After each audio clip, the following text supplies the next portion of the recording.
اچھا، تو آج ہمارے سامنے اہل سنت کا ایمان کے عنوان سے کچھ اہم نکات ہیں۔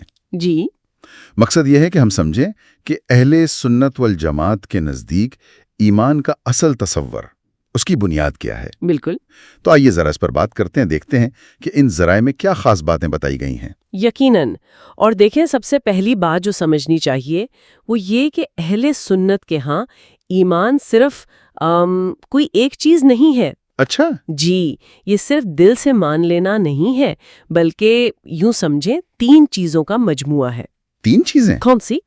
ایک تو دل کا پختہ یقین، ہم، مطلب دل میں کوئی شک و شبہ نہ ہو۔ ٹھیک، دوسرا، زبان سے اس کا اقرار کرنا، کہنا کہ ہاں میں مانتا ہوں۔ صحیح، اور تیسرا، اور یہ بہت اہم ہے، اپنے اعضاء سے یعنی اپنے عمل سے اس کی تصدیق کرنا۔ اچھا، یعنی عمل بھی شامل ہے اس میں؟ بالکل، دل، زبان اور عمل، یہ تینوں مل کر ایمان بناتے ہیں۔ یہ تو بہت واضح تعریف ہے، ذرائع میں بھی یہی لکھا ہے نا کہ ایمان وہ ہے کہ دل سے یقین ہو، زبان سے اقرار ہو اور اعمال سے اس کی تصدیق ہو۔ جی ہاں، بالکل یہی الفاظ ہیں، اور یہ کوئی کسی ایک عالم کی بات نہیں ہے۔ نہیں، یہ امام بخاری، امام احمد بن حنبل جو اتنے بڑے محدثین گزرے، ان سب کا متفقہ موقف رہا ہے اس پر، مطلب ایک طرح کا اجماع ہے۔ زبردست۔ تو یہ تو ہو گئی ایمان کی تعریف۔ اب اس کے کچھ ستون بھی ہیں، ارکان جنہیں کہتے ہیں۔ جی بالکل، 6 بنیادی ارکان ہیں، اور ان کا ذکر ہمیں بہت مشہور حدیث جبریل میں ملتا ہے۔ او ہاں، وہ مشہور حدیث۔ جی، جس میں حضرت جبریل علیہ السلام انسان کی شکل میں آئے تھے اور آپ صلی اللہ علیہ وسلم سے سوالات کیے تھے۔ صحیح۔ تو وہ 6 ارکان کون سے ہیں؟ ان میں شامل ہے اللہ تعالیٰ پر ایمان لانا، پہلا۔ اس کے فرشتوں پر، دوسرا، ٹھیک، اس کی کتابوں پر جو اس نے نازل کی، جی، اس کے رسولوں پر جنہیں اس نے بھیجا۔ قیامت کے دن پر یعنی یوم آخرت پر رکھنا ضروری ہے۔ بالکل، ان سب پر کامل یقین ہی ایمان کا لازمی حصہ ہے۔ اچھا، اب ایک اور بات جو مجھے ان ذرائع میں کافی دلچسپ لگی، وہ یہ کہ اعمال ایمان کا حصہ ہیں۔ جی، یہ ہم نے تعریف میں بھی دیکھا۔ ہاں، لیکن اس پر مزید زور دیا گیا ہے۔ لکھا ہے ایمان اطاعت سے بڑھتا ہے اور گناہ سے گھٹتا ہے، یعنی یہ کم زیادہ ہوتا ہے۔ بالکل، یہ نقطہ سمجھنا بہت بہت ضروری ہے۔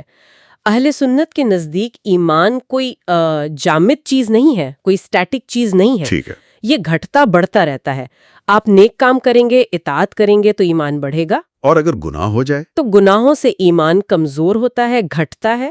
اس کے لیے سورۃ الفتح کا حوالہ بھی دیا جاتا ہے کہ ایمان والوں کا ایمان بڑھتا ہے۔ اچھا، لیکن یہاں ایک سوال ہے، اگر گناہ سے ایمان گھٹتا ہے تو کیا کوئی بڑے گناہ سے ایمان بالکل ختم ہو جاتا ہے؟ مطلب کیا انسان دائرہ اسلام سے نکل جاتا ہے؟ بہت اہم سوال ہے۔ دیکھیں، اہل سنت کا موقف اس معاملے میں بہت متوازن ہے۔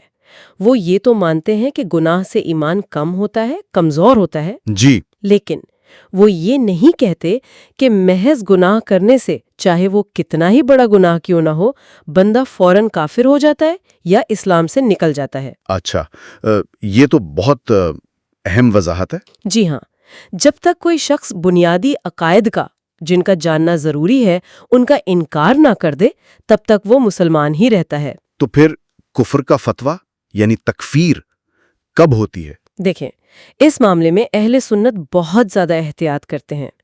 تکفیر یعنی کسی کو کافر قرار دینا، یہ صرف اس شخص پر لاگو ہوتا ہے جو دین کی کسی بنیادی، ضروری اور متفقہ بات کا جان بوجھ کر انکار کر دے۔ جان بوجھ کر انکار؟ جی، یا پھر کوئی ایسی بات مانے، ایسا عقیدہ رکھے جو واضح طور پر کفر ہو۔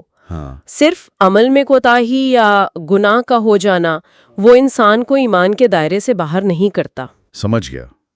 تو خلاصہ یہ ہوا کہ اہل سنت کے نزدیک ایمان ایک جامع چیز ہے، دل کا یقین، زبان کا اقرار اور عمل، 6 بنیادیں ہیں اس کی، اور یہ اعمال کے حساب سے گھٹتا بڑھتا ہے۔ بالکل، لیکن گناہ کرنے سے کوئی فوراً دائرہ اسلام سے خارج نہیں ہوتا جب تک وہ بنیادی عقائد کا ہی انکار نہ کر دے۔